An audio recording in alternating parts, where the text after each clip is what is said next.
On morning rush hour, a black man rushing to the interview that could change his family's future, suddenly sees an elderly woman collapse on the sidewalk. Without a second thought, he sprints through traffic, carrying her to the nearest hospital. What he doesn't know is that this one act of kindness will change his life forever. Before we dive deeper into this story, let us know where you're watching from, and don't forget to subscribe for more heartwarming stories every day. The morning air was cool when Marcus Johnson stepped outside, the kind of perfect autumn weather that made you grateful to be alive. The sky was clear, painted in soft oranges and pinks as the sun began its climb. The neighborhood was starting to wake up. Old Mr. Henderson was already on his porch, coffee in hand, watching the street come to life. He raised a hand in greeting, and Marcus waved back. "Big day today, Marcus," Mr. Henderson called out, his voice carrying across the quiet morning. "Yes, sir, job interview. The good kind. You'll do great, son, I know you will. You're a solid man. They'd be lucky to have you." Marcus smiled, though his stomach was twisting with nerves. "Thank you, sir, I appreciate that more than you know." He walked to the bus stop at the corner of Maple and 3rd, his dress shoes clicking on the sidewalk. They were uncomfortable, pinching his feet in places his work boots never did, and his ankle was already starting to send small warning twinges up his leg. But they looked professional, and that was what mattered. The bus arrived right on time, and Marcus climbed aboard, nodding to the driver, a heavy-set woman who drove this route every morning and always greeted her regulars with a smile. He found a seat near the middle and pulled out his phone, an old model with a cracked screen that he'd been nursing along for 3 years, and opened the Notes app where he typed out his talking points. Strengths: reliable, detail-oriented, experienced in logistics coordination, excellent problem solver. Weaknesses: perfectionist, sometimes spend too much time ensuring quality. Experience: 8 years managing supply chains and inventory on construction sites, tracking deliveries, coordinating with vendors. Marcus knew the script by heart, but seeing the words helped calm his racing thoughts. This was it. This was the opportunity he'd been waiting for, praying for. Thompson and Associates didn't just offer a job, they offered a future, medical coverage that would finally let him get his ankle properly evaluated by a specialist. Dental insurance, so Jasmine could get her teeth checked regularly. A retirement plan, paid time off, things that other people took for granted, but that felt like impossible luxuries to Marcus. Marcus checked his watch again. 8:10. Perfect timing. He'd be there with 50 minutes to spare, enough time to find the building, locate the right office, maybe use the restroom to check his appearance one more time. Take a few deep breaths, center himself. The bus slowed to a stop at 5th and Market, and Marcus stood, gripping the folder tightly as he made his way to the front. His ankle protested as he stepped down from the bus, always worse in the mornings, always taking those first few steps to warm up, but he pushed the discomfort aside. Not today. Today nothing would slow him down. The Thompson building was just down the block, a sleek glass structure that reflected the morning sun like a beacon. This was his chance to change everything. To give Patricia and Jasmine the life they deserved, to prove to himself that the accident hadn't defined him, that he still had value, that he was more than his injury. He was about halfway down the block, maybe 200 feet from the building's entrance, when movement caught his eye. An elderly woman was walking on the sidewalk ahead of him, coming from the opposite direction. She was small and frail, dressed in a white dress with tiny floral patterns and a thin cream-colored cardigan. She carried 2 shopping bags, their weight clearly too much for her thin arms. One bag was slipping from her grasp, and as Marcus watched, she tried to adjust her grip. The bag fell. The woman reached for it, bending quickly, and her legs buckled. She was going down, her body tilting dangerously toward the concrete. Marcus didn't think, he just moved. He dropped his folder on a nearby bench and ran toward her, ignoring the sharp protest from his ankle, his dress shoes slapping hard against the pavement. The elderly woman was falling, her hands grasping at empty air, and Marcus reached her just in time to catch her under her arms, holding her upright. Ma'am, I've got you." His voice was urgent but gentle, the same tone he used when Jasmine woke up from a bad dream. The woman's breathing was rapid and shallow, her chest heaving with effort. She tried to speak, but no words came out, only a gasping sound that sent a spike of fear through Marcus's heart. Her eyes were wide, confused, darting around as if she couldn't quite focus on anything. Her face had gone pale, almost gray. "It's okay, you're okay, I've got you," Marcus said, carefully supporting her weight as he eased her toward the nearby wall of the building so she could lean against something solid. "Just breathe, ma'am." Nice and slow breaths. But her breathing wasn't slowing. If anything, it was getting worse, more labored. Her lips had a faint bluish tinge that Marcus recognized with a cold rush of fear. Her hand, when it gripped his arm, was cold and clammy, trembling. "Somebody call 911. Marcus shouted. "This woman needs help." A teenager with headphones around his neck pulled out his phone, nodding. "Yeah, okay, I'm calling. Tell them it might be a heart attack." Marcus called to him. Marcus's mind raced back to 2 years ago, when Mr. Henderson's brother George had collapsed right in front of the community center. Marcus had been there, had called 911, had waited those terrible 15 minutes. The paramedic had pulled him aside afterward. "You did good today," kept him calm, kept him sitting upright. With heart attacks, minutes matter. Every minute without treatment increases the damage. Minutes matter. Marcus looked down the street past the intersection. Mercy General Hospital, its emergency entrance clearly marked with bright red signs, sat at the corner. Maybe 300 feet away. The ambulance would take time, 5 minutes, maybe 10. But the hospital was right there. "Ma'am, I need you to listen to me," Marcus said firmly. "Can you hear me? Blink if you can hear me." She blinked once, twice. Good. She was conscious. "My name is Marcus. I can see a hospital right down the street. The ambulance is coming, but I think we need to move faster than that. I'm going to carry you there, okay?" She managed the smallest nod. The teenager jogged over. "They said the ambulance is coming, like 5 to 8 minutes. Thank you. Tell them we're going to Mercy General Emergency. We'll meet them there." Marcus looked around for help. A security guard from a nearby building had stopped to watch. "Sir, can you grab her bags, and my folder? It's on that bench over there." "Please?" Sure, the guard said, hurrying to collect the items. Marcus took a deep breath. His ankle was already protesting. But pain didn't matter. Not now. "Ma'am, I'm going to pick you up now. Try to relax. We're going to get you help." Marcus slid one arm under her knees and the other around her back, lifting her as gently as he could. She was lighter than he expected, but the movement made her whimper softly. I know, he murmured. "I'm sorry, just hold on." He started walking as quickly as he dared toward the intersection. His ankle immediately flared with pain, sharp and hot, radiating up his leg with each step. Sweat broke out on his forehead. Dust from when he'd lunged to catch her earlier clung to his blazer and pants. The security guard jogged alongside him, carrying the shopping bags and Marcus's folder. "You're doing great, man, just keep going." People were stopping now, watching, some pulling out phones. Marcus focused on putting one foot in front of the other, on keeping Eleanor stable, on not dropping her. His ankle was screaming now, each step sending bolts of pain shooting through his leg. The elderly woman's eyes were closing. No, stay with me," Marcus said firmly. "What's your name? Can you tell me your name?" Her lips moved, barely a whisper.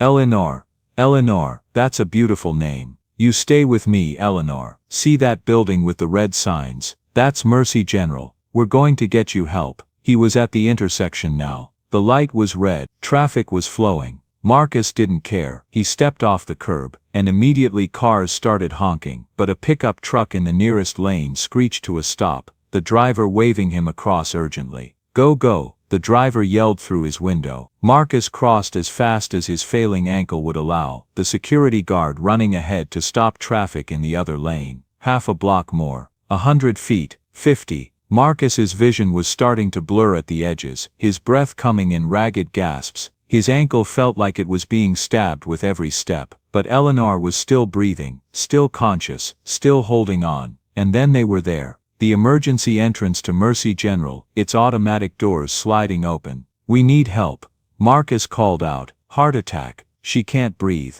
A nurse looked up from reception, eyes widening. She was moving immediately, pressing buttons, speaking rapidly. Within seconds, more nurses appeared with a wheelchair. Marcus carefully lowered the woman into it. "Her name's Eleanor," he said, the words tumbling out. "She collapsed on 5th and Market, maybe 5 minutes ago. Trouble breathing, pale, cold skin, lips turning blue. I kept her upright, tried to keep her calm. A middle-aged nurse with kind eyes nodded. You did exactly right, keeping her upright was smart. How long was she down? Maybe 30 seconds before I caught her. Then her breathing got worse, so I brought her here.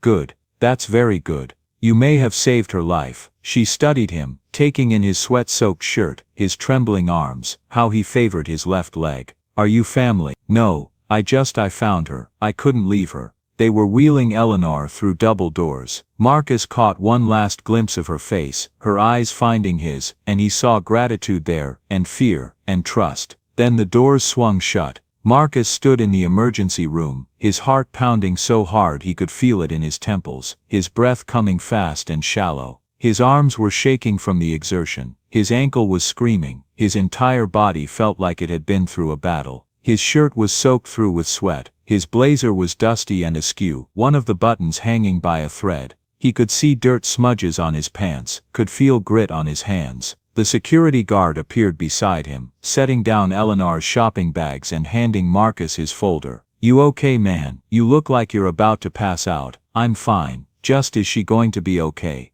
They've got her now. You got her here fast. That's what matters. Marcus's phone was buzzing in his pocket. He ignored it. Then he looked at his watch. 8:56. His interview was in 4 minutes. No, he whispered. No. The Thompson building was 3 blocks away. Even if he ran, which his ankle absolutely could not do right now, he'd never make it in time. And even if he did, he looked like he'd been in a fight. Disheveled, sweaty, dirty. Not exactly the professional image he'd so carefully cultivated. But he had to try. He had to at least call them, explain, ask for understanding. Marcus pulled out his phone with shaking hands and dialed the number for Thompson and Associates, the one he'd saved in his contacts 5 days ago, when they'd called to schedule the interview. It rang once, twice, 3 times. Come on. Thompson and Associates, this is Jennifer speaking. How may I help you? Hi, yes, this is Marcus Johnson. I have an interview at 9 o'clock with Mr. Peterson in Human Resources, but I'm running late. There was an emergency, a medical emergency, and Mr. Johnson. The woman's voice turned cold, professional in the worst way. Mr. Peterson's interviews are always punctual. He has a very tight schedule this morning. I understand, ma'am, I do, but there was an elderly woman who collapsed on the street, and I couldn't just leave her. I brought her to the hospital, and I'm still here making sure she's Mr. Johnson. The woman cut him off, her tone making it clear she'd heard enough. I'm sure that's a very compelling story, but Mr. Peterson has made it abundantly clear that punctuality is a key indicator of professionalism and reliability. If you can't make it to the interview on time, then perhaps Thompson and Associates isn't the right fit for you. Marcus felt his chest tighten, felt everything he'd hoped for slipping away. Please, I'm begging you, I can be there in 15 minutes, 20 at most. This job means everything to my family. I have a 6-year-old daughter, and my wife works 2 jobs just to keep us afloat. I need this opportunity. Please. There was a pause. For one hopeful moment, Marcus thought she might relent. I'm sorry, Mr. Johnson. Mr. Peterson has already started his next meeting. We simply can't accommodate lateness. Perhaps you can apply again in 6 months. Thank you for your interest in Thompson and Associates. The line went dead. Marcus stood there, phone still pressed to his ear, staring at nothing. Everything he'd worked for, everything he'd hoped for, everything his family needed, gone. Vanished in the time it took to help someone, to do the right thing. Mr. Johnson. Marcus looked up. A doctor in blue scrubs stood before him, clipboard in hand. She looked to be in her early 30s, intelligent eyes behind her glasses, calm but alert. Yes, I'm Dr. Martinez. I wanted to thank you personally, and give you an update. The woman you brought in, Mrs. Eleanor Hartwell, suffered a major cardiac event. If you hadn't acted as quickly as you did, she might not have survived the trip here. Marcus swallowed. Is she going to be okay? She's stable now. We've started medication to dissolve the clot, and regulate her rhythm. Her prognosis is good. Relief washed over him. He exhaled, finally allowing his shoulders to drop. That's good. I'm glad. Dr. Martinez noticed the limp, the dust on his blazer, the sweat on his collar. You look exhausted. Please sit down a moment. Can I get you some water? No thank you. I'm fine. Just glad she's safe. "You did something remarkable today," she said. "Most people would have called for help and kept walking. You didn't." Marcus gave a small shrug. "I just did what anyone should do." "Maybe," the doctor said softly, "but you were the one who actually did." She hesitated, then added, "I'd like to note your contact information for our records, just in case we need a follow-up statement for her file. Is that all right?"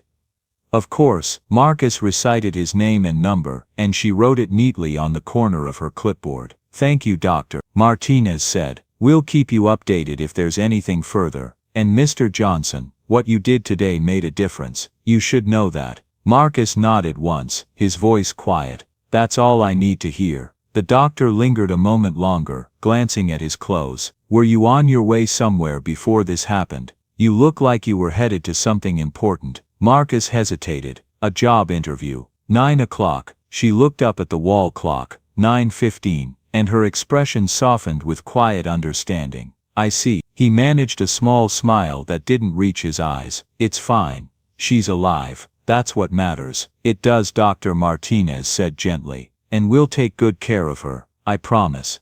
"Thank you, doctor. We will." "And Mr. Johnson, there are good people in this world who recognize and value character. Don't give up hope." Marcus nodded, not trusting himself to speak, and walked out of the hospital into the morning sunshine that now felt too bright, too cheerful for what had just happened. He stood on the sidewalk for a moment, looking back toward the Thompson building 3 blocks away, its glass facade gleaming in the sunlight, mocking him with its proximity. He'd been so close, so damn close. His ankle was throbbing worse now, the adrenaline fading, and leaving only pain in its wake. His shirt was still damp with sweat, clinging uncomfortably to his skin. He could see his reflection in a nearby window, disheveled, dirty, defeated. Marcus started walking, not toward the Thompson building. There was no point now, but just away. Away from the hospital, away from the scene of his choice, away from everything. He walked for several blocks, barely registering where he was going, his mind a chaotic swirl of anger and regret and bitter acceptance. He found himself at Riverside Park, one of those small green spaces the city maintained between neighborhoods.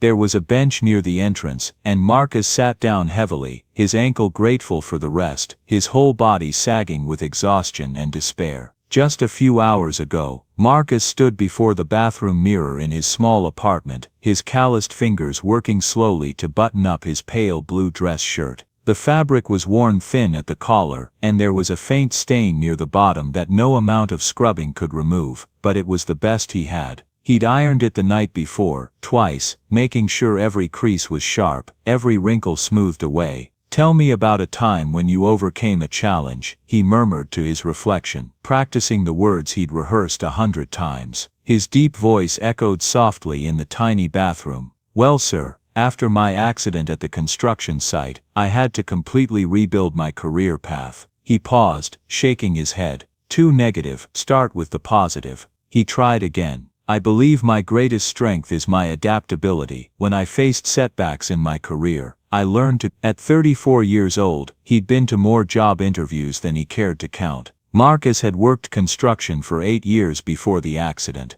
A fall from scaffolding had left him with a shattered ankle and 6 months of physical therapy. The workers' compensation had barely covered the medical bills, and the construction company had let him go the moment the doctor cleared him for light duty only. They needed men who could climb, who could carry heavy loads, who didn't wince when they put weight on their right foot. He'd tried everything since then. Warehouse work that aggravated his ankle after 8-hour shifts, delivery driving that paid barely minimum wage, stocking shelves at the grocery store, where managers always chose the younger, faster workers for more hours. Nothing had lasted, nothing had offered benefits, and with a 6-year-old daughter and a wife working 2 jobs to keep them afloat, Marcus felt the pressure crushing down on him every single day. But Thompson and Associates was different. They'd actually called him back after seeing his application. They'd scheduled this interview. The recruiter had even mentioned that the company valued dedication and character over physical capabilities for their coordinator positions. It was exactly what Marcus needed, a desk job that utilized his logistics experience from the construction site, with benefits that would finally let Patricia cut back to 1 job, that would give Jasmine the stability she deserved.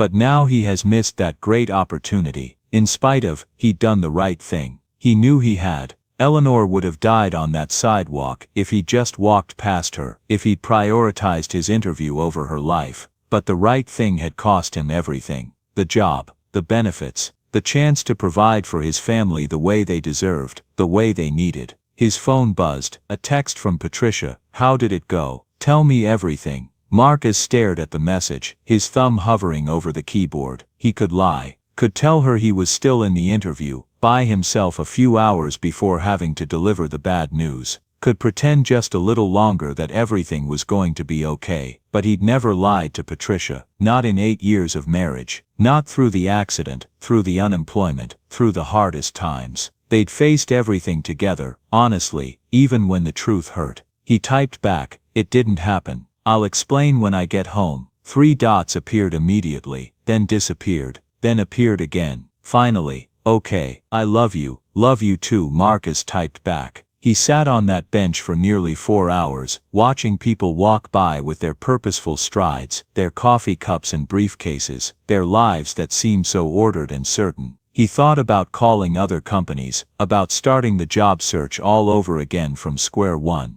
He thought about how to tell Jasmine that Daddy didn't get the job, that things weren't going to get easier anytime soon. He thought about the look on Patricia's face when she came home exhausted from her double shift and learned that nothing was going to change, that they were still trapped in this endless cycle of barely getting by. Mostly, he thought about Eleanor's face, pale and frightened, her labored breathing, the trust in her eyes when he told her he'd get her help. And he knew even with everything it had cost him, that he'd made the only choice he could live with. Around noon his ankles started to stiffen up from sitting too long. Marcus forced himself to stand, wincing at the sharp pain that shot up his leg, and started the long journey home. The bus ride felt twice as long as usual, every stop an eternity, every familiar landmark a reminder of the morning's hopes and the afternoon's reality. It was just after 2 o'clock when he finally climbed the stairs to his apartment, favoring his good leg, gripping the railing tighter than usual. He could hear voices inside, Patricia's and Jasmine's. His daughter was home early, he'd forgotten it was a half-day at school for teacher development. Marcus paused with his hand on the doorknob, trying to compose his face into something that wouldn't immediately broadcast his devastation. But even as he tried, he knew it was pointless. Patricia would see through any mask he tried to wear. She always did. The door opened before he could turn the knob. Patricia stood there, still in her cleaning uniform, her hair pulled back in a ponytail. Her expression shifted the moment she saw his face, concern, understanding, and something that looked like fierce protectiveness all at once. "Come inside," she said softly, reaching for his hand. "Tell me everything." Marcus stood in the doorway of their apartment, Patricia's hand in his, and felt something inside him crack open. He wasn't a man who cried easily. Years of being told to be strong, to be the provider, to shoulder burdens without complaint had taught him to keep his emotions locked down tight. But standing there, seeing the unconditional support in Patricia's eyes, even before she knew what had happened, the weight of the morning finally broke through his defenses. "I ruined it," he whispered. "I had the interview and I ruined everything." Patricia pulled him inside and closed the door behind him. "Come sit down. Tell me what happened." She guided him to their small couch, the one they'd bought used from a neighbor 5 years ago, its cushions worn but still comfortable. Marcus sat heavily, his ankle throbbing, and Patricia sat beside him, taking his hand in both of hers. "Start from the beginning," she said gently. So Marcus told her, about leaving the apartment full of hope, about the perfect autumn morning, about the bus ride and his careful planning. About Eleanor on the sidewalk, about the way people walked past her like she was invisible, about his split-second decision to help instead of walking into the most important interview of his life. "She was dying, P." Marcus said, his voice rough with emotion. "I could see it in her face. She couldn't breathe, couldn't speak, her lips were turning blue, and everyone just kept walking. Like she was invisible, like her life didn't matter because they had places to be." "So you stopped," Patricia said softly. "I had to. I thought about calling 911 and waiting, but I remembered what that paramedic told me after we helped George Henderson's brother. Minutes matter with heart attacks. The hospital was right there, just down the street past the intersection. So I picked her up and carried her." Patricia's eyes widened slightly. With your ankle, it hurt like hell. Still does. Marcus gestured at his elevated foot, which Patricia had insisted he prop up on the coffee table the moment they sat down. But what else was I supposed to do? Let her die on the sidewalk while I walked into my interview? I couldn't do that, P. I couldn't. Patricia squeezed his hand. Of course you couldn't. What time was your interview? 9 o'clock. I got Eleanor to the hospital at 8:56. 4 minutes. You were 4 minutes away from making it.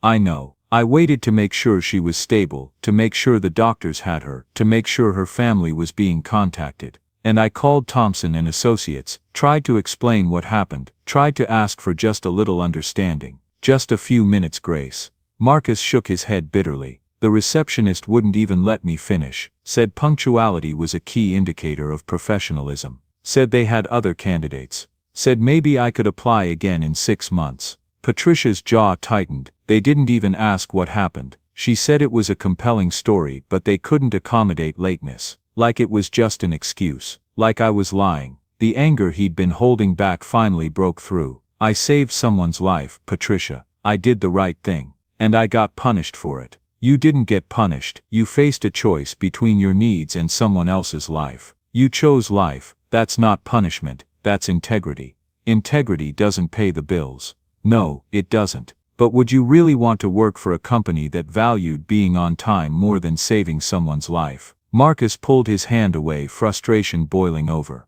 Yes, I would. Because we need the money, P. We need the insurance. We need stability. And I threw it all away for a stranger. She wasn't a stranger after you helped her. She was a person whose life you saved.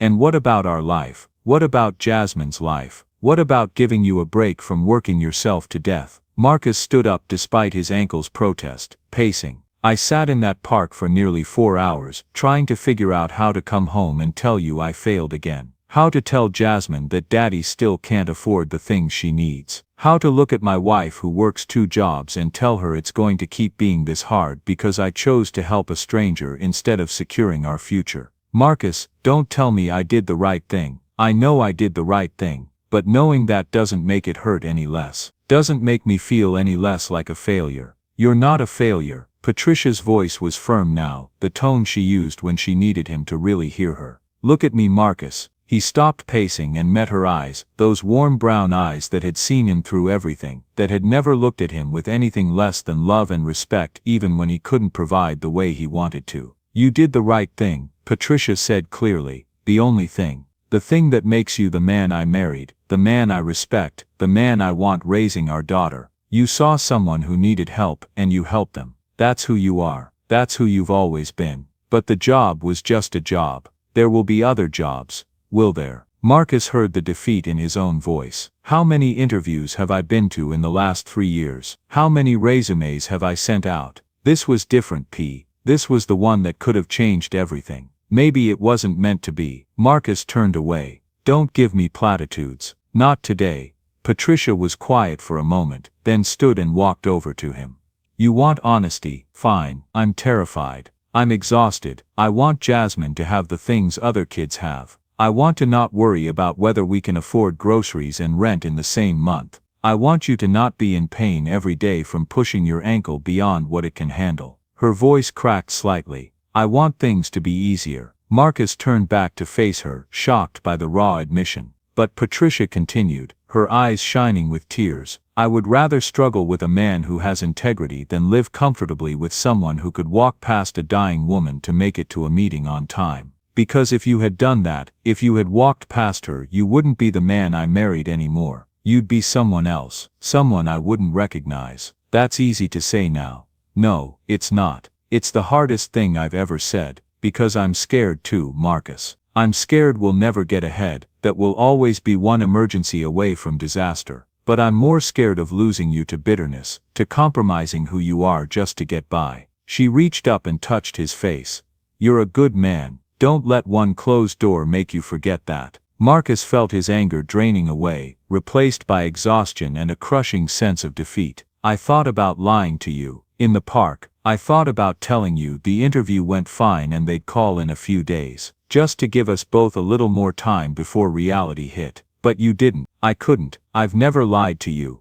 I know, that's part of why I love you. Patricia pulled him into a hug, and Marcus wrapped his arms around her, holding on like she was the only stable thing in a world that kept shifting beneath his feet. They stood like that for a while, the afternoon sun streaming through their apartment windows, the sounds of the neighborhood filtering in from outside. Gradually Marcus felt the tension in his shoulders start to ease, the tight knot in his chest loosening slightly. "What am I going to tell Jasmine?" he asked quietly, his chin resting on top of Patricia's head. "The truth, that her daddy is a hero who saved someone's life. And when she asks if I got the job, we'll tell her no. And we'll tell her that sometimes doing the right thing costs us something. But we do it anyway because that's what good people do. She's 6p, she won't understand that. You'd be surprised what she understands. She's smarter than we give her credit for." As if summoned by her name, the bedroom door opened, and Jasmine emerged, rubbing sleep from her eyes. She'd apparently been napping since coming home from school. She was wearing her favorite purple pajamas, her hair sticking up in the back, looking small and vulnerable and perfect. "Daddy," her face lit up when she saw him, and she ran over, launching herself at him with the complete trust of a child who believes her father can catch anything. Marcus caught her automatically despite his aching ankle, pulling her close and breathing in the scent of her strawberry shampoo. "Hey baby girl, did you have a good morning at school?" "Yeah, we learned about monarch butterflies and how they fly all the way to Mexico. That's like super far." She pulled back to look at his face, her expression suddenly concerned. "Daddy, why do you look sad? Did you get the job? Are we going to be rich?" Marcus and Patricia exchanged glances over Jasmine's head. Patricia nodded encouragingly. "Baby, I need to tell you something," Marcus said, settling onto the couch with Jasmine on his lap. Patricia sat beside them, her hand on his shoulder. "I didn't get the job." Jasmine's smile faltered. "Why not? Did you forget your answers?"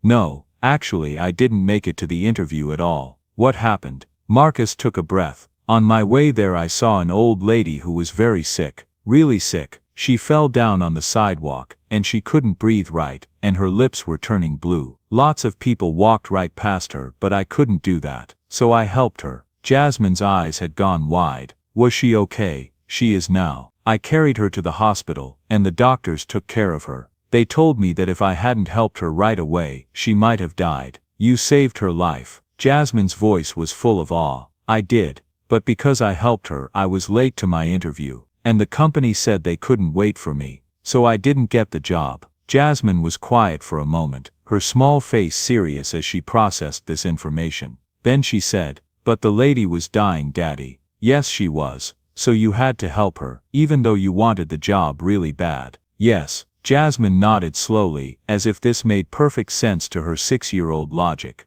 "That's what heroes do, Daddy. In my superhero books they always help people even when it's hard. Even when they have other stuff to do. That's what makes them heroes." Marcus felt his throat tighten. "I'm not a hero, baby. I just did what anyone should do." "But you said lots of people walked past her. They didn't help." "You did. That makes you a hero." She hugged him tightly, her small arms around his neck. "I'm proud of you, Daddy, even if we don't get to go to Disney World." Marcus hugged her back, this perfect little girl who somehow understood what mattered better than most adults. "Thank you, baby girl. That means more to me than you know. Can I have a snack now?" The abrupt change of subject made both Marcus and Patricia laugh, breaking the emotional tension. That was Jasmine, deep philosophical thoughts one moment, immediate practical concerns the next. "Go ahead," Patricia said, standing. "But just one cookie. We're having an early dinner tonight." Jasmine scrambled off Marcus's lap and headed to the kitchen.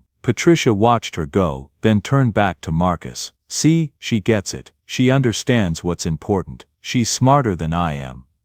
"No, she just hasn't been beaten down by the world yet. She still knows instinctively what we sometimes forget, that helping people matters more than any job." Patricia held out her hand. "Come on, you need to get out of those clothes, take a shower, ice that ankle. Tomorrow we'll figure out next steps. Tonight we're just going to be together as a family.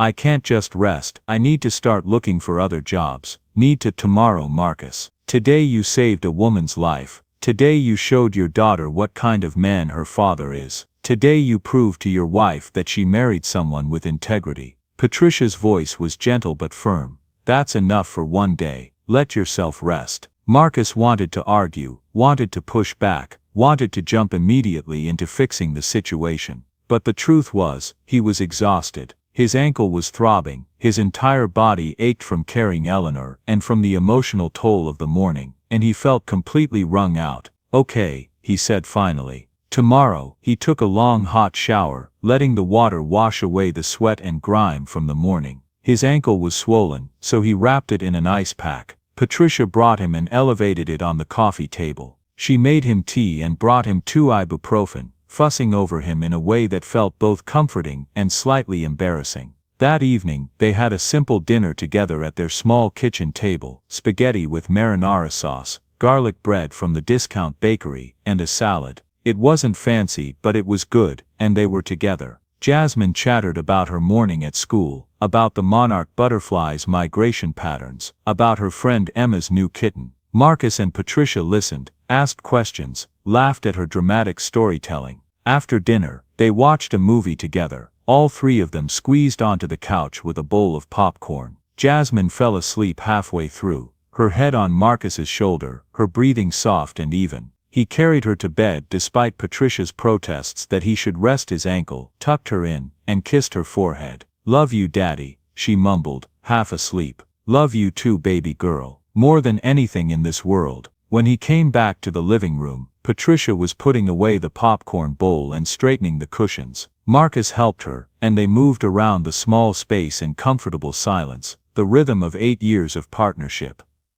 "Thank you," Marcus said as they finished. "For what?" "For not being angry, for understanding, for being you." Patricia came over and wrapped her arms around his waist, looking up at him. "Marcus Johnson, I didn't marry you because I thought you'd make lots of money, or have an impressive job title. I married you because you're a good man, because you treat people with dignity, because you have a heart that you try to hide behind all that practicality. But it shows through anyway. What you did today didn't surprise me one bit. It's exactly who you are. I just wish being a good person paid the bills." "Me too, but we'll figure it out. We always do." She pulled him toward their bedroom. "Now come on, you need real rest, your ankle needs time to recover." They lay in bed, Patricia curled against his side, and Marcus stared at the ceiling in the darkness. His mind kept replaying the morning. Eleanor's frightened face, the cold dismissal from the Thompson receptionist, the 3 hours in the park, wondering if he'd made the biggest mistake of his life. But then he thought about what Dr. Martinez had said: "You saved her life." He thought about Jasmine calling him a hero. He thought about Patricia saying she was proud of him for doing the right thing.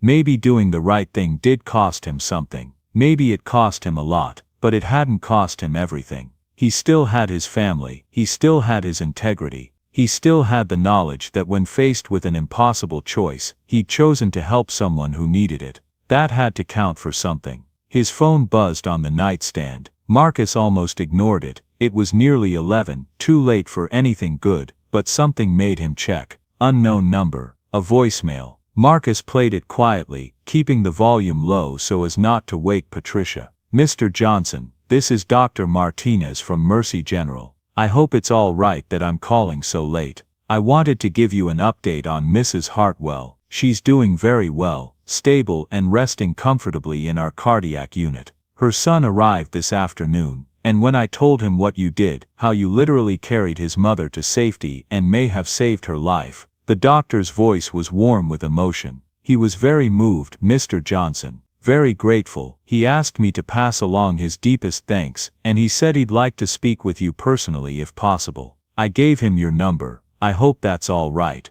Anyway, I wanted you to know that what you did today made a real difference. Mrs. Hartwell is going to go home to her family because of you. That's not nothing, Mr. Johnson. That's everything. Take care." Marcus lay there in the dark, Patricia's breathing soft and steady beside him, and felt something shift inside him. Eleanor was okay. She was going to go home to her family. Her son wanted to thank him personally. He didn't know what would come of that. Didn't know if anything would. But for the first time since he'd sat on that park bench, Marcus felt like maybe, just maybe, doing the right thing hadn't cost him everything after all. He closed his eyes, pulled Patricia a little closer, and let himself sleep. The next 3 weeks and 5 days passed in a familiar rhythm of struggle and determination. Marcus spent his mornings at the public library, applying for every position even remotely suitable: warehouse supervisor, logistics coordinator, office administrator, customer service manager, inventory specialist. His afternoons were filled with odd jobs around the neighborhood, fixing Mrs. Williams's leaky kitchen sink, helping Mr. Henderson repaint his living room, moving furniture for a young couple who just bought a house 2 streets over, patching a roof for the Rodriguez family. The work paid a little, $20 here, $40 there, enough to help with groceries and keep them afloat, but it was a far cry from the stability Thompson and Associates would have provided. Patricia had picked up extra shifts at the diner, coming home with her feet aching and her back sore, but never complaining. Marcus hated seeing the exhaustion in her eyes, the way she'd sit down after her shift and just stare at nothing for a few minutes before summoning the energy to help Jasmine with homework or start dinner. Jasmine seemed fine on the surface, still her cheerful self, but Marcus noticed the small changes. When her class announced a field trip to the Science Museum that cost $25, she'd mentioned it once and then never brought it up again. When Marcus had grimaced and said they'd have to see, 6 years old, and already learning to manage her expectations, to protect her parents from her own wants. It broke Marcus's heart a little more each day. His ankle was better after nearly 4 weeks of relative rest. No more long treks carrying elderly women to hospitals, but it still ached by evening. Still reminded him every day of the accident that had derailed his construction career, and the choice that had cost him his chance at Thompson and Associates. On a Thursday afternoon, exactly 3 weeks and 5 days after the morning with Eleanor, Marcus was replacing a broken step on the Hendersons' front porch when his phone rang. Unknown number, but local area code, probably spam, but he answered anyway. Sometimes it was actually a potential employer. "Hello? Is this Marcus Johnson?" A man's voice, deep and cultured, with a tone that suggested education and authority. "Yes, this is Marcus, Mr. Johnson. My name is William Hartwell. I believe you helped my mother, Eleanor Hartwell, about 3.5 weeks ago when she had a cardiac episode on 5th Street. Marcus nearly dropped his hammer. Eleanor's son, Dr. Martinez, had said he might call, but that had been nearly 4 weeks ago. Marcus had assumed the man had been too busy or had forgotten. "Yes, sir, I did. How is your mother doing?"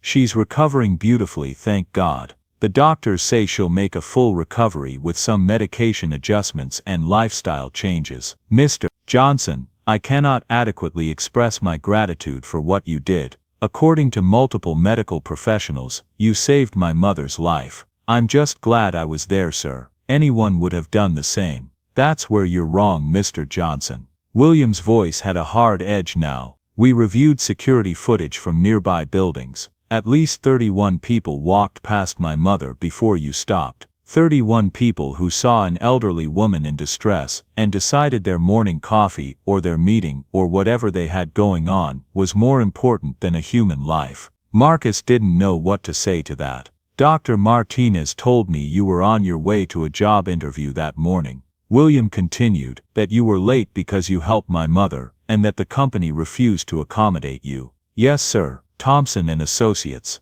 I understand they have their policies. Their policies are short-sighted and reveal a fundamental lack of humanity."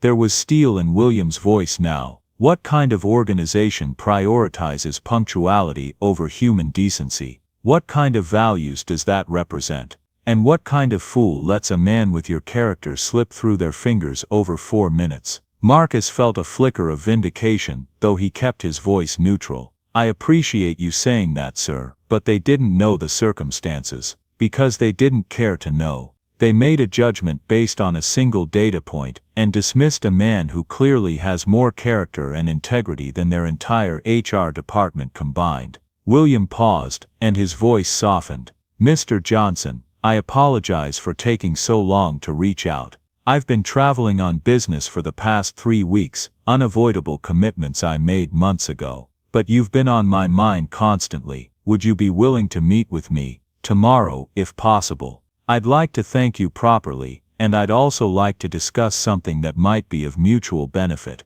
Marcus's pulse quickened. "Of course, sir. When and where?" Are you available tomorrow afternoon? Say 2 o'clock. My office is downtown, Hartwell Enterprises on 3rd and Market. Hartwell Enterprises. Marcus couldn't keep the surprise out of his voice. Hartwell Enterprises was huge, one of the largest real estate and investment firms in the state. William Hartwell wasn't just Eleanor's son, he was a major player in the business community. Yes, I realize it's short notice, but I'd really like to meet you as soon as possible. I've been thinking about this conversation for weeks, and now that I'm back in town, I don't want to wait any longer. Tomorrow at 2 works perfectly, sir. Thank you, Mr. Johnson. My assistant will send you a text with the details, parking information, and which floor to come to. I'm looking forward to meeting you. Likewise, sir. Marcus sat on the Hendersons' porch after the call ended, his phone still in his hand, trying to process what had just happened.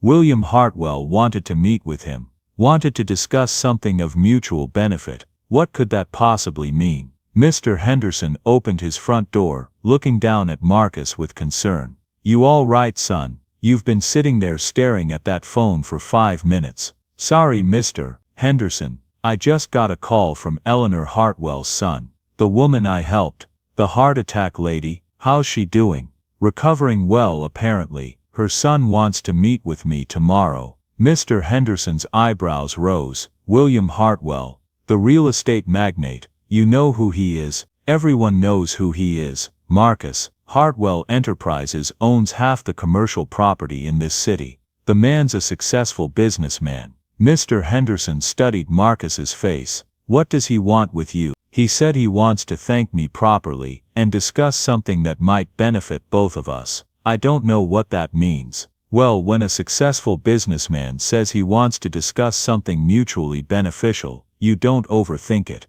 You show up, you listen, and you see what he has to say. Mr. Henderson smiled. Finish that step first though. I've still got to pay you for the work. Marcus finished the repair in a daze, his mind spinning with possibilities and fears. When he got home that evening, Patricia was already there, having gotten off her morning diner shift and finishing before her evening office cleaning job started. She was helping Jasmine with her reading homework. You look strange, Patricia said, studying his face. Good strange or bad strange? I honestly don't know. Eleanor's son called, William Hartwell. Patricia's eyes widened.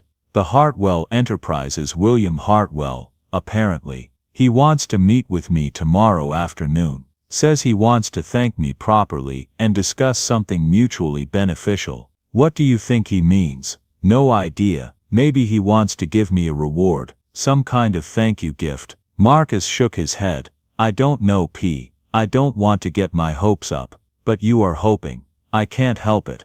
What if this leads to something?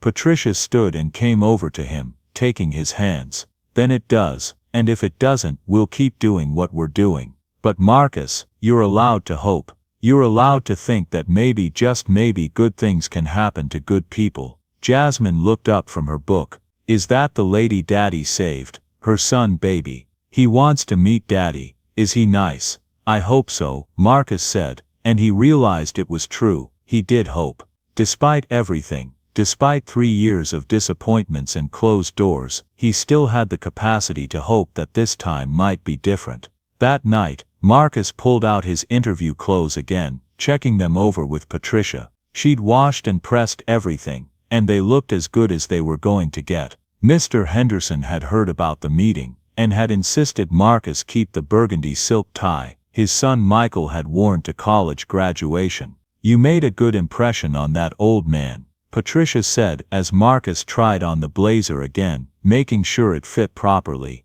He never talks about Michael, not since he died. For him to give you something of his son's, that means something. I just helped with some repairs. You did more than that. You treated him with respect. You listened to his stories. You made him feel valued. Patricia adjusted the tie. That's what you do, Marcus. You see people, you treat everyone with dignity, whether they're William Hartwell or Mr. Henderson or a dying woman on a sidewalk. That's who you are. Friday afternoon arrived with Marcus feeling a mixture of excitement and nervousness that reminded him of the Thompson interview, though this felt different somehow. Less desperate, more curious. He dressed carefully, Patricia fussing over every detail, making sure his shoes were polished and his collar was straight. Jasmine was at school, so it was just the two of them in the quiet apartment. "You look good," Patricia said, stepping back to survey her work. "Professional, confident, like a man who knows his worth." "I don't know about that last part." "Well, you should. William Hartwell already knows it. That's why he wants to meet you." She kissed him softly. "Go see what he has to say. And Marcus, whatever happens, I'm proud of you." Marcus took the bus downtown, watching the familiar city roll past the windows. His ankle was only mildly sore today, a good sign. The weather was beautiful again, autumn in full display with leaves turning gold and orange, the air crisp and clean. Hartwell Enterprises occupied the top 5 floors of a modern building in the financial district. The lobby was all polished marble and contemporary art, the kind of place where Marcus immediately felt out of place despite his careful grooming. But the security guard directed him to the elevators with a friendly smile, and the receptionist on the 28th floor greeted him warmly. "Marcus Johnson," he told her. "I have an appointment with Mr. Hartwell at 2 o'clock. "Yes, Mr. Johnson. Mr. Hartwell is expecting you. Please right this way." She led him down a hallway lined with photographs of properties, elegant apartment buildings, sprawling commercial complexes, restored historic buildings. At the end of the hall was a set of double doors, which she opened to reveal an office that took Marcus's breath away. Floor-to-ceiling windows overlooked the entire city, offering a view that seemed to go on forever.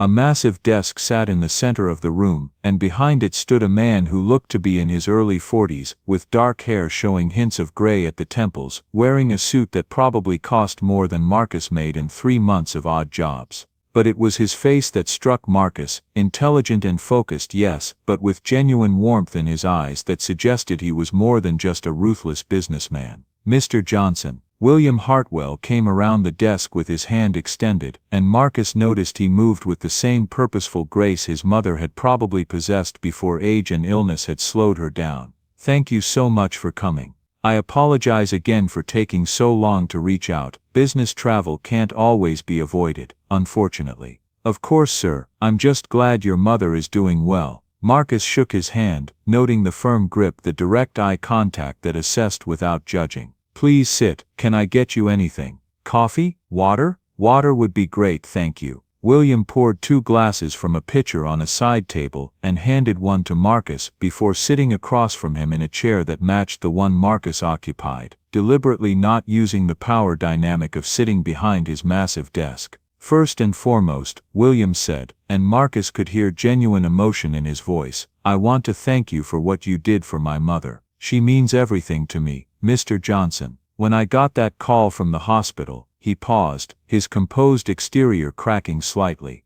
"I was in a meeting in Chicago, and they told me my mother had suffered a cardiac event and was in critical condition. I got on the first flight home, and the entire time I was thinking I might not make it in time to say goodbye. I'm so sorry you had to go through that, sir. But she survived. Because a stranger stopped to help when dozens of others walked past. Because you put her needs above your own. That's," William's voice thickened, "that's not something I can ever adequately repay, but I'd like to try." "Sir, you don't need to repay me for anything. I'm just glad I was there and that she's okay. May I ask you something personal, Mr. Johnson?" "Of course. Why did you stop?" "You had somewhere important to be. You didn't know my mother. You could have called 911 and kept walking, told yourself someone else would help. Why didn't you?" Marcus considered the question. "Honestly, sir, I didn't think about it. I just saw someone who needed help, and everything else became less important. My grandmother had a saying, you can tell a person's character by what they do when no one's looking and nothing's in it for them.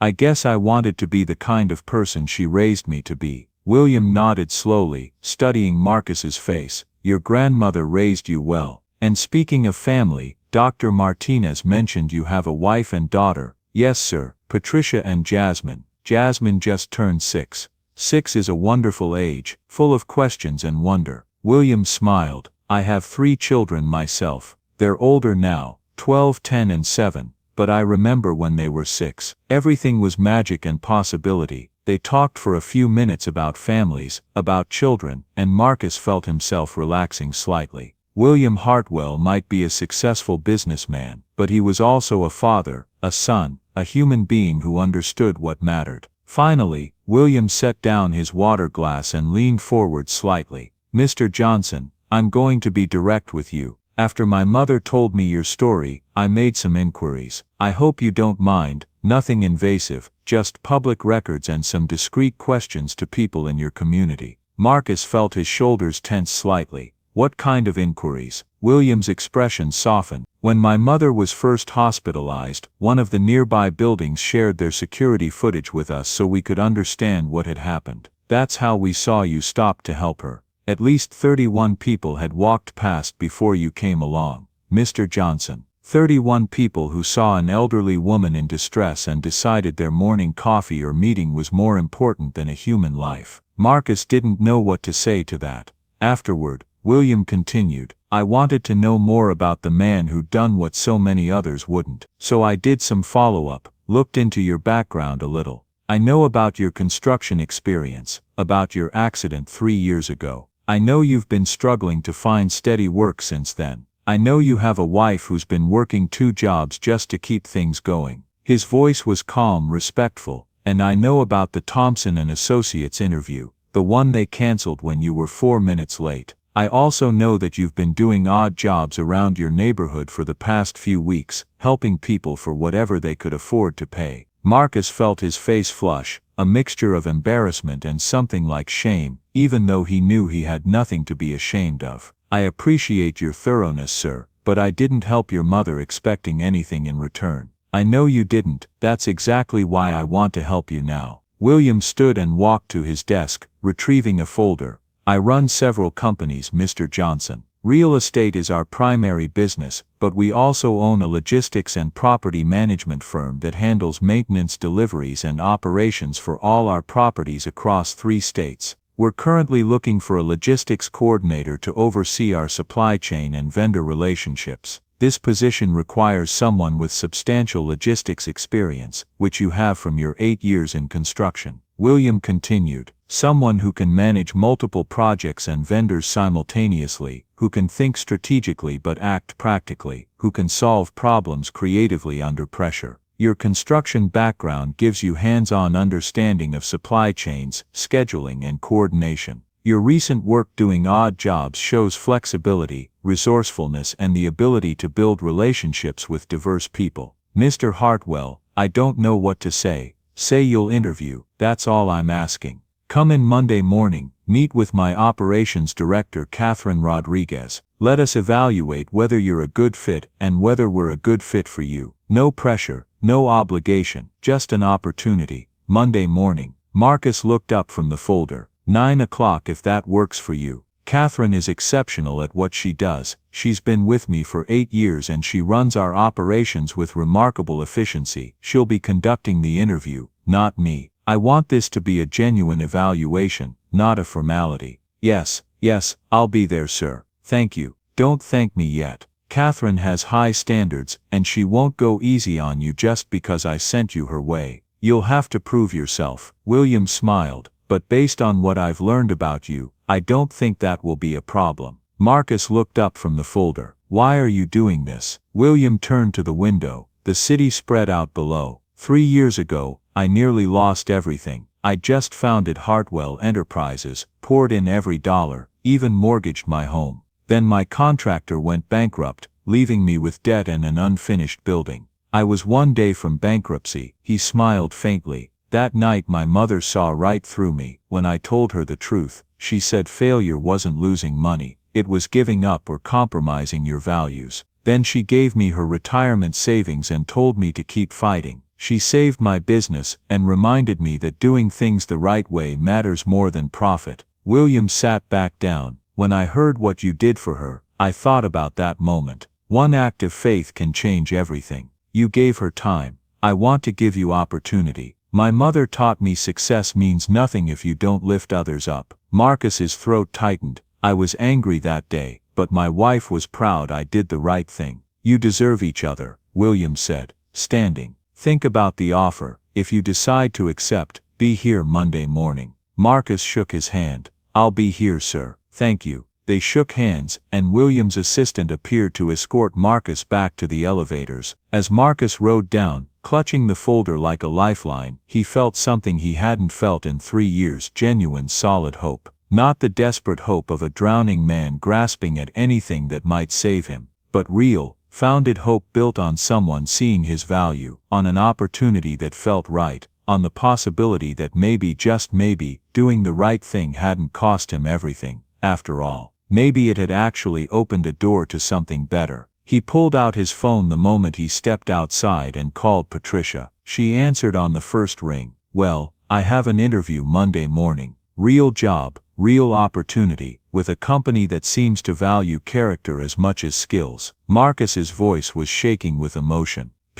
The salary, it's almost double what Thompson was offering. And the benefits, we could actually have a life. A real life. Patricia's cry of joy was so loud he had to pull the phone away from his ear. He could hear her telling Jasmine, could hear his daughter's excited squeals in the background. "Tell me everything," Patricia demanded. "Every single detail." And Marcus did, standing on the sidewalk outside Hartwell Enterprises, telling his wife about William Hartwell, about Eleanor's recovery, about the job opportunity, and the interview on Monday, and the feeling that maybe finally things were about to change for them. When he got home an hour later, Jasmine met him at the door and launched herself into his arms. "Daddy's going to get a good job. Mommy said we might be able to move to a bigger place." "Slow down, baby girl. I haven't gotten the job yet. I just have an interview." "But you're going to get it," Jasmine said with absolute confidence, "because you're smart and good and you saved that lady's life.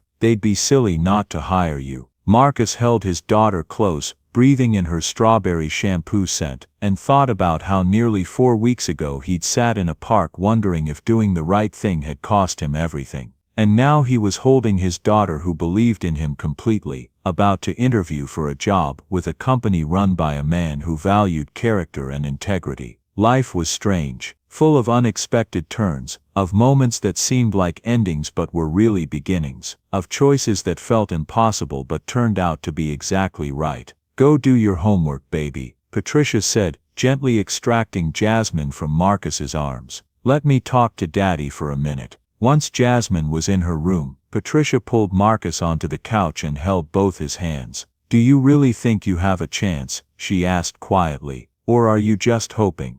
"Both. The operations director is conducting the interview, not William. He was very clear that it's a real evaluation, not a formality. But he believes in me. He sees something worth investing in. That has to count for something. It counts for everything." Patricia squeezed his hands. "You're going to go in there Monday and show them exactly what you're capable of. And then you're going to come home with good news. I can feel it. Don't jinx it." "I'm not jinxing anything. I'm just stating facts. You're talented, experienced, hard-working and honest. Any company would be lucky to have you." They spent the weekend preparing like they had for the Thompson interview, but this time it felt different, less desperate, more confident. Patricia quizzed him on logistics scenarios, helped him research Hartwell Enterprises' properties and operations, practiced his answers until they felt natural rather than rehearsed. On Sunday evening Mr. Henderson knocked on their door again,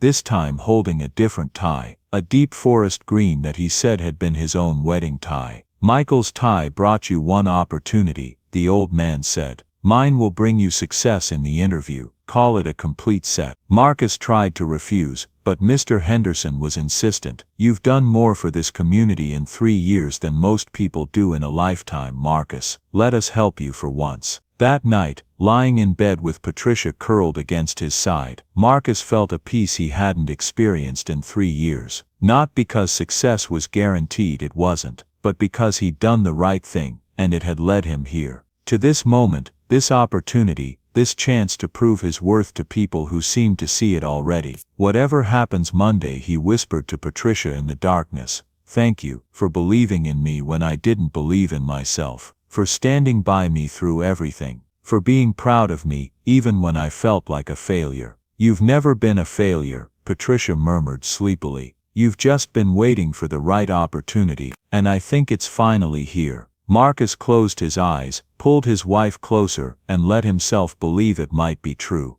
Tomorrow would tell. Monday morning dawned clear and cool, another perfect autumn day. Marcus was awake before his alarm, too energized to sleep. He dreamed of the interview, focused dreams, not anxious ones, his mind rehearsing even in sleep. He showered, shaved twice, and dressed carefully. Mr. Henderson's forest green tie looked sharp against his white shirt, and Patricia had worked magic with the iron. She made him breakfast though he claimed he was too nervous to eat. At the door she straightened his collar. "Stop fussing," she said. "You look professional, like someone who knows his worth. What if Catherine Rodriguez doesn't see what William sees? Then she's missing something obvious, but I doubt that. William Hartwell didn't build a company by hiring people who can't recognize talent." She kissed him softly. "Go show them who you are." Marcus arrived at Hartwell Enterprises by 8:30, early as always. The receptionist greeted him by name. William clearly had made arrangements and directed him to the 23rd floor. This floor was busier, more alive than the executive suite above. Phones rang, people moved with purpose, and the steady rhythm reminded Marcus of a well-run construction site, organized chaos producing results. A young receptionist led him to a bright conference room. "Miss Rodriguez will be right with you. Water, coffee, water, thank you." Marcus sat, breathing evenly. His ankle was only mildly sore, a good sign. He'd rested it all weekend. This was his chance. He couldn't let nerves undo him. The door opened. A woman in her late 40s entered, silver-streaked hair in a neat bun, sharp eyes, quiet authority. "Mr. Johnson, I'm Catherine Rodriguez, Director of Operations." Her handshake was firm, assessing but kind. "The pleasure's mine, Miss Rodriguez. Thank you for meeting with me. Please call me Catherine." She sat opposite him, tablet in hand. "I've reviewed your background, 8 years managing construction logistics. Different from what we do, but similar principles. Tell me about your most challenging project." Marcus didn't need his rehearsed script. "We were building a mixed-use complex under a tight deadline. 3 weeks before a major concrete pour, our primary supplier went bankrupt. No notice, nothing." Catherine raised an eyebrow. "How did you handle it?" "I analyzed what we needed, volume, specs, timeline, then called every supplier within 100 miles. Most couldn't meet demand. One smaller company agreed to try if we broke the pour into multiple smaller deliveries. It meant redesigning the entire schedule, but I coordinated with engineers and the city to extend permits and reorganized crews. 10 exhausting days later, we finished on time and even under budget." Catherine nodded, typing. "Good problem solving. How do you handle pressure?" "Pressure's part of the job. Construction taught me to stay calm when things go wrong. They always do. I break big problems into smaller ones, prioritize, communicate. Systems make pressure manageable." They talked nearly an hour. Vendor relations, conflict resolution, multi-project coordination. Marcus answered honestly, using real examples that showed how he thought. Catherine glanced at her tablet. "You mentioned an accident 3 years ago. How has that affected your work?" "I shattered my ankle falling from scaffolding. I can't do heavy labor anymore, but for coordination or management roles, it doesn't limit me. By day's end it aches, that's all, manageable." "I appreciate your honesty," she said. "Let me tell you about our operation." She outlined Hartwell Enterprises' logistics network, properties across 3 states, vendors from HVAC to landscaping, cost tracking, and delivery systems. Marcus followed easily. This was his element. "You'd manage 4 coordinators," she said. "Your role would be strategic, systems, contracts, problem solving. You'd report to me and collaborate with property managers." "That sounds exactly right," Marcus said. "A chance to use my experience on a larger scale." Catherine smiled faintly. "Good answer. Come, let me show you around." For 40 minutes, she toured him through the operations floor, a bright, busy space where coordinators handled calls and screens filled with schedules. Marcus noticed the small things, a calm tone during a tense vendor call, color-coded boards, teammates solving issues together.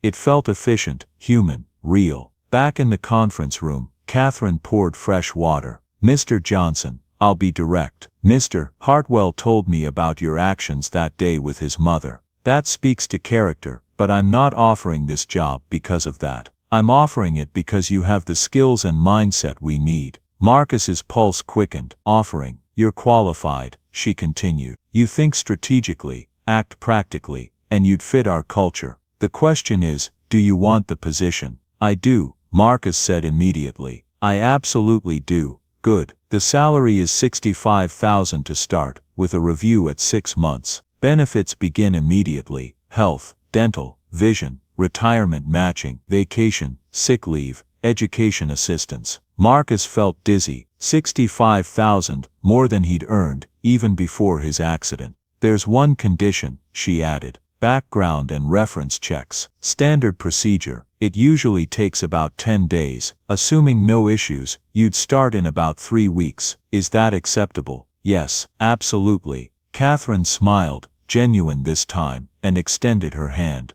Welcome to Hartwell Enterprises, Mr. Johnson. Pending that check, I'm excited to have you on the team. As he left the building, the city seemed brighter, sharper. He had a job. A real job, with benefits, stability and hope. He called Patricia the moment he stepped outside. Well, she asked, breathless. I got it, Marcus said, voice cracking. I got the job. Her cry of joy made passers-by turn and smile. He could hear Jasmine squealing in the background. Tell me everything. $65,000, full benefits, 3 weeks vacation. Catherine's tough but fair. The team's great. It's perfect. When do you start? In 3 weeks, just waiting on the background check. Oh my God, Marcus, this is really happening. They talked, laughing through tears, unable to stop smiling. When he hung up, a text arrived, from William Hartwell. Catherine just called me. Congratulations, Mr. Johnson. You earned this. Mother and I would love to have you and your family for dinner Friday to celebrate. Let me know if that works. Marcus texted back, we'd be honored, Mr. Hartwell. Thank you. You've changed our lives. You changed ours first, came the reply. See you Friday. He walked to the bus stop feeling lighter than air. The man who'd taken this bus a month ago had been desperate, uncertain whether doing the right thing had ruined him. This Marcus had proof that integrity could open doors after all. When he reached home, Jasmine was waiting by the window. She ran into his arms the moment he opened the door. Daddy got a job. Does this mean we can go to Disney World? Marcus laughed, spinning her around despite his ankle's protest. Maybe someday soon. Let Daddy start first. Patricia stood in the kitchen doorway, eyes bright with happy tears. I already called the diner, she said. 2 weeks notice. If we're careful at first, I can quit the cleaning job too. Maybe even find something I actually enjoy. Let's wait until the check clears, just to be safe. I know, she said softly. But for the first time in years, I can see a future where we're not just surviving. That evening they celebrated with takeout Chinese, a rare treat. Around their small table, they laughed and dreamed aloud. Can I get the shoes with lights when you walk? Jasmine asked through a mouthful of noodles. Yes, baby. New shoes, new clothes, whatever you need. Can we get a bigger apartment, with my own room? Maybe soon, Patricia said. One step at a time. Marcus saw the calculations flicker behind her smile, the quiet hope they hadn't dared before. That night, after Jasmine slept, they sat on their small balcony overlooking the city lights. Patricia's head rested on his shoulder, his arm circled her waist. They stayed silent for a long time, just breathing the cool air, absorbing the change. 4 weeks ago, Marcus said finally, I thought I'd lost everything. I was sitting in that park, wondering how to tell you I'd failed again. And now? Patricia asked. Now I know doing the right thing didn't cost us, it gave us this. He gestured at the skyline. William said sometimes losing one opportunity opens the door to a better one. He was right, she said. This feels meant to be. I'm just grateful, Marcus murmured. For this, for William believing in me, and for you never giving up. I never doubted you, Patricia said softly. You're a good man, Marcus Johnson. The world finally caught up to what I already knew. They sat like that, quiet and full of peace. For the first time in years, the future didn't feel like a fight, it felt like possibility. Marcus's phone buzzed one last time. A message from Catherine, looking forward to working with you. Fair warning, I have high expectations, but I also back my team completely. You're going to do great things here. Marcus smiled, holding Patricia closer as the city shimmered around them. After years of struggle, they had found their way back to hope, and this time, it felt solid. High expectations and complete support. Patricia read, "That's exactly what you need, someone who sees your potential and pushes you to reach it." "I'm nervous," Marcus admitted. "What if I can't meet her expectations? What if I'm not as good as they think I am?" "Then you'll learn and grow, and become that good. That's what you do, Marcus. You rise to challenges. You've been doing it your whole life." She squeezed his hand. "Besides, you already proved the most important thing to them. You're someone who does the right thing, even when it costs you. Everything else, you can learn." Marcus nodded, letting her confidence bolster his own. She was right. He'd faced challenges before: the accident, the unemployment, the 3 years of struggle, and he'd made it through. This was just another challenge, but this time, it was a welcome one. A chance to prove himself, to use his skills, to build something. "I love you," he said to Patricia. "I love you too. Now let's go to bed. You need rest, and I need to stop crying happy tears before my face gets puffy." She stood and pulled him up. 4 weeks from now, our lives begin again. Better this time, stronger. As they went inside and checked on Jasmine one more time, she was sprawled across her bed, her stuffed unicorn clutched tightly, her face peaceful in sleep. Marcus thought about the journey from that morning, 4 weeks ago, to this moment. The terror of seeing Eleanor collapse, the desperation of carrying her to the hospital, his ankle screaming with every step, the despair of losing the Thompson interview, the long weeks of uncertainty and odd jobs and wondering if things would ever get better. And then William's call, the interview with Catherine, this new beginning. Life was strange and unpredictable, full of moments that seemed like endings but were really new chapters beginning, full of choices that felt impossible but turned out to be exactly right, full of grace and second chances and the persistent truth that sometimes, not always, but sometimes, good things really did happen to good people. Marcus closed his eyes that night, feeling something he hadn't allowed himself to feel in 3 years. Genuine, unqualified hope for the future. Not hope built on desperation or wishful thinking, but hope built on opportunity earned, on character recognized, on doors opening instead of closing. His ankle still ached from the long day, a quiet reminder of the road he'd walked, but the pain no longer felt like a weight. It was proof. Proof that even with a limp, he'd kept moving forward. 4 weeks until his new life began. Join us to share meaningful stories by hitting the like and subscribe buttons. Don't forget to turn on the notification bell to start your day with profound lessons and heartfelt empathy.